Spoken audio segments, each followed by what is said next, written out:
On en parle avec William Bourdon, avocat, président fondateur de l'association Sherpa. Bonjour et merci d'être avec nous. Vous représentez un certain nombre de familles, d'enfants et donc de mères en Syrie. Alors d'abord, votre réaction après le rapatriement de ces 35 enfants et de ces 16 mères des camps de prisonniers djihadistes? Écoutez, il n'est jamais trop tard pour cesser de mal faire, car la France était mise à l'index quand même de façon très unanime par des condamnations des avis à la fois de nos institutions nationales, la Commission nationale des droits de l'homme, le défenseur des droits, le Comité des droits de l'homme des Nations Unies chargé de la protection des mineurs, des résolutions de différentes entités. Donc on était très isolés, on l'était d'autant plus que d'autres pays, la Belgique, l'Allemagne, des pays baltiques, avaient amorcé depuis longtemps ce mouvement de transfert. Alors, ce qui est important, c'est de dire que Emmanuel Macron et différents politiques, pas que lui, ont été piégés par un discours qui a consisté à endoctriner l'opinion publique française en lui faisant croire que ce rapatriement était une source de péril pour notre sécurité collective. En fait, c'était exactement l'inverse, puisque des grands patrons des services français, Calvar, un juge antiterroriste comme le juge Depas, insoupçonnable de la moindre complaisance, ont martelé dans le silence, ont martelé le fait qu'en les laissant là-bas, au-delà du déni du délit d'humanité, c'est-à-dire de prendre le risque de faire mourir des enfants français et leurs mères en connaissance de cause des situations atroces dans lesquelles ils se trouvaient, on risquait de donner en cadeau aux groupes terroristes qui continuent à infester la région de nouvelles recrues, ce qui aurait été évidemment un facteur d'insécurité supplémentaire pour notre territoire et pour d'autres pays européens. Maître Bourdon, mais que répondez-vous aux Français qui ne souhaitent pas que ces femmes djihadistes rentrent en France? Manifestement, ils sont encore une majorité dans le pays à penser cela, à ne pas le vouloir, à ne pas souhaiter qu'elles reviennent. Écoutez, malheureusement, l'opinion publique, quand elle est démagogiquement brainwashée, si je puis dire, en tous les cas, endoctrinée par des fausses idées, par une propagande.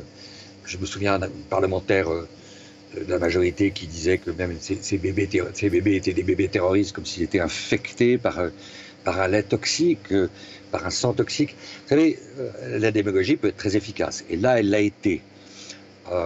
Et donc, ce qu'il faut dire aux Français, c'est que c'était le déshonneur de la France de se comporter dans un tel déni d'humanité. Jamais un pays européen à ce point-là n'a été si loin dans la prise de risque de faire mourir certains de ses enfants qui, eux, n'ont strictement rien demandé. Des enfants de 6 mois, 1 an, 5 ans, évidemment d'une innocence absolue. Et puis enfin, de rappeler que c'était un risque pour notre sécurité, comme je viens de l'indiquer, que de risquer d'alimenter les régiments d'enfants endoctrinés et parfois au point de devenir des enfants tueurs, des enfants soldats, etc. Oui. Donc, il y a un tournant. Maintenant, il y a encore 150 mères et enfants dans ce camp. On sort du goutte à goutte. Il faudrait que l'ensemble de ces mères et enfants reviennent. Les mères vont être lourdement criminalisées. Alors justement, dans quelles conditions ces femmes vont-elles être détenues en France? Est-ce que la France est prête? Est-ce qu'elle s'est préparée à les recevoir, justement? Évidemment qu'elle s'est préparée.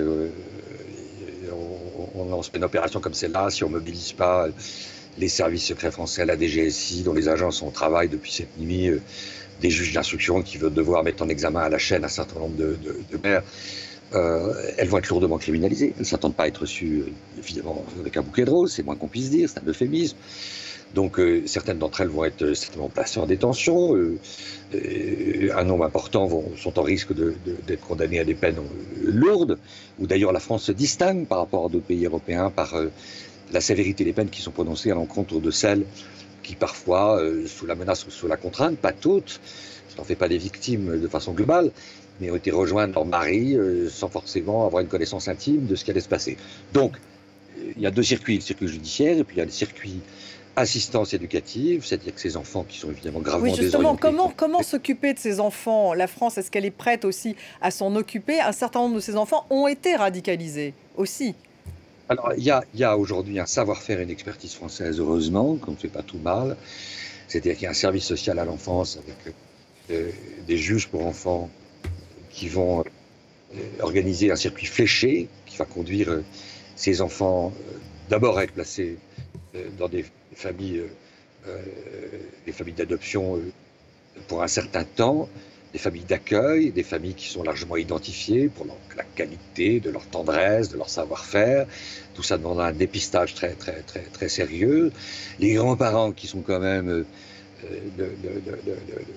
la mémoire de leurs parents et la grande chaîne de filiation vont avoir un accès parfois médiatisé avec leurs petits-enfants pour leur prodiguer caresses et amour, car c'est vraiment le carburant dont ils ont besoin, parmi d'autres. Voilà, donc la France a un savoir-faire judiciaire en termes d'assistance éducative qui ne doit laisser aucune espèce de doute sur le fait que ces enfants vont être soignés, vont être pris en main pour les remettre dans un circuit de normalité autant que faire se peut. Certains doivent être très abîmés et les mères vont être lourdement criminalisées. Merci beaucoup d'avoir été avec nous, Maître William Bourdon, avocat, président fondateur de l'association Sherpa.